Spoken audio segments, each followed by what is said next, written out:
Lent déclin des Mérovingiens. À partir de 639, à la fin du règne de Dagobert Ier, commença l'époque des souverains, que le biographe de Charlemagne, Égénard, nomma les refainéants. Au IXe siècle dans sa Vita Caroli, vie de Charlemagne, cela pour légitimer la prise de pouvoir carolingienne.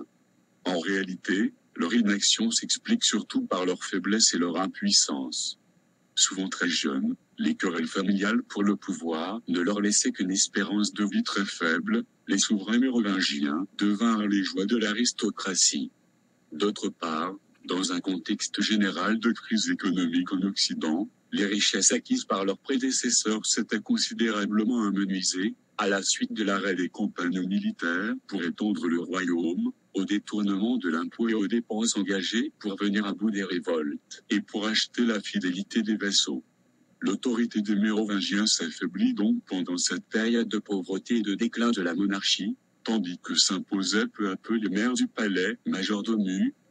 À l'origine simple intendant, le maire du palais devint avec le temps le réel administrateur du royaume en raison de son rôle central dans les relations avec l'aristocratie franque. Étant issu de celle-ci, en effet, le maire du palais défendait naturellement les intérêts des nobles, ce qui valut aux détenteurs de la charge un prestige croissant. Progressivement, la charge de maire du palais consista notamment à déclencher les guerres, à négocier les accords avec les pays voisins, à nommer les évêques, les ducs et les comtes. Des trois maires du palais, celui de Bourgogne disparut assez tôt, puis la lutte s'engagea entre les deux autres. L'aristocratie foncière d'Austrasie, plus puissante que les grands propriétaires de Neustrie, parce que plus éloignée du roi et de l'ancienne administration romaine, était avantagée dans un État presque exclusivement fondé sur la richesse foncière. Entre le maire d'Austrasie, Pépin de Herstal, qui représentait les grands, et le maire de Neustrie, Hébroïne, resté fidèle à l'ancienne conception royale, la lutte était inégale. Pépin triompha. Dès lors, il n'y eut plus qu'un maire du palais pour toute la monarchie, et ce fut la famille des Pipinides qui la fournit. Depuis longtemps, elle jouissait dans le nord du royaume d'une situation qu'elle devait à sa richesse foncière. Ses domaines étaient nombreux, surtout dans cette région mi-romaine mi-germanique dont Liège, alors un simple village, formait le centre, et se répandait dans la Hesbaye, le Condroz et l'Ardenne. Andenne et Herstal étaient ses résidences favorites. De riches mariages augmentèrent encore son ascendant. De l'union de la fille de Pépin de Londène et du fils d'Arnoul de Metz naquit Pépin de Herstal, déjà cité plus haut, qui fut le premier à exercer véritablement la régence dans toute la monarchie franque. Lorsque les musulmans envahirent l'Aquitaine, le successeur de Pépin de Herstal, Charles Martel, vint leur offrir le combat dans les plaines de Poitiers, et l'élan de la cavalerie musulmane se brisa contre les lignes de son infanterie lourde.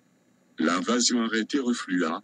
Les musulmans ne conservèrent en Gaule que les environs de Narbonne, d'où Pépin le Bref devait les expulser en 759. Le triomphe de Poitiers acheva de faire de Charles Martel le maître du royaume. Il en profita pour lui donner une solide organisation militaire.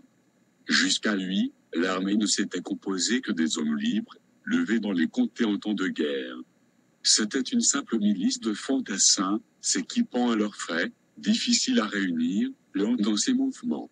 Après Poitiers, Charles résolut de créer, à l'exemple des Arabes, une cavalerie qui put se porter rapidement au devant de l'ennemi et remplacer l'avantage du nombre par celui de la mobilité. Une telle nouveauté supposait une transformation radicale des usages antérieurs.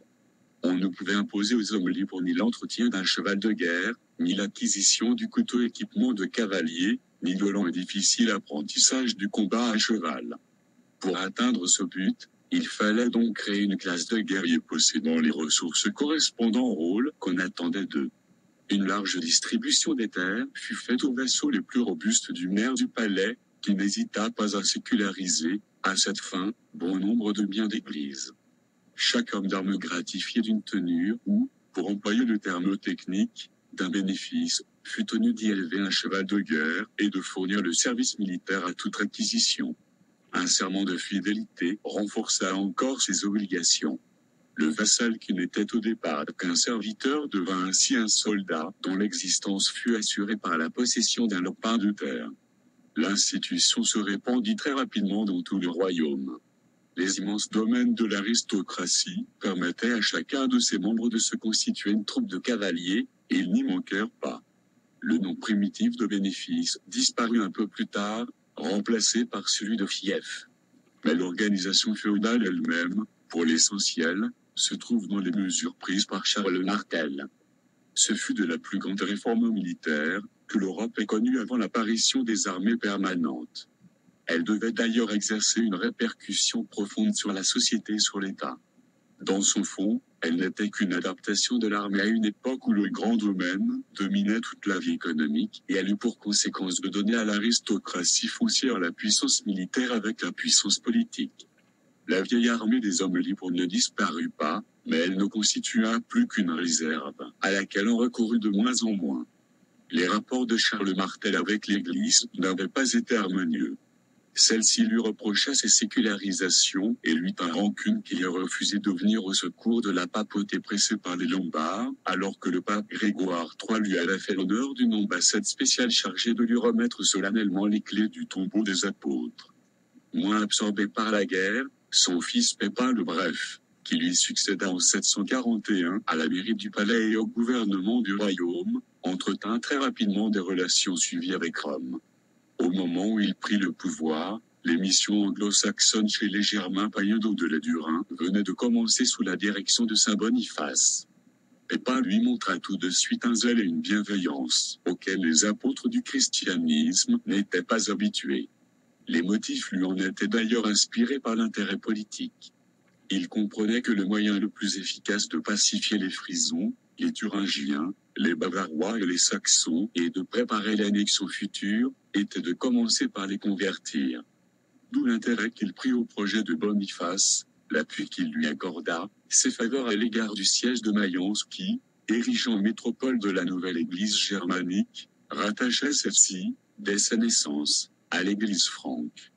Boniface cependant, fils soumis de la papauté en sa qualité d'anglo-saxon, ne s'était mis à l'œuvre qu'après avoir demandé et reçu l'assentiment et les instructions de Rome.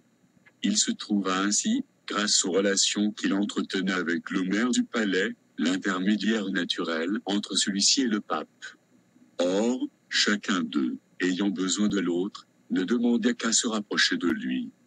Pépin, déjà roi de fait, aspirait à l'être en droit. Mais il hésita à enlever sa couronne à son possesseur légitime, en qui vivait encore une longue tradition dynastique. Afin d'accomplir le coup d'État, il fallait pouvoir s'abriter sous la plus haute autorité morale qui fut, en obtenant l'approbation du pontife romain. Le pape, confronté à une situation intenable, avait également besoin de Pépin. En effet, le moment était venu de rompre avec l'empereur byzantin, dont le césarisme hérétique devenait de plus en plus arrogant, et qui laissait, par impuissance ou mauvaise volonté, les Lombards s'avancer jusqu'aux portes de Rome. Le roi lombard Istulfe s'empara d'ailleurs de l'exarchat de Ravenne en 751. L'alliance se conclut facilement.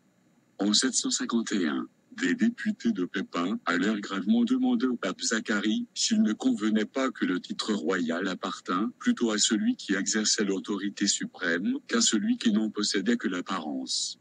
Non moins gravement, le pape corrobora leur opinion sur ce point de morale politique. Quelques semaines plus tard, Pépin se faisait proclamer roi par une assemblée de grands. Le dernier descendant de Clovis, Childéric III, fut tendu et envoyé dans un monastère où il finit ses jours.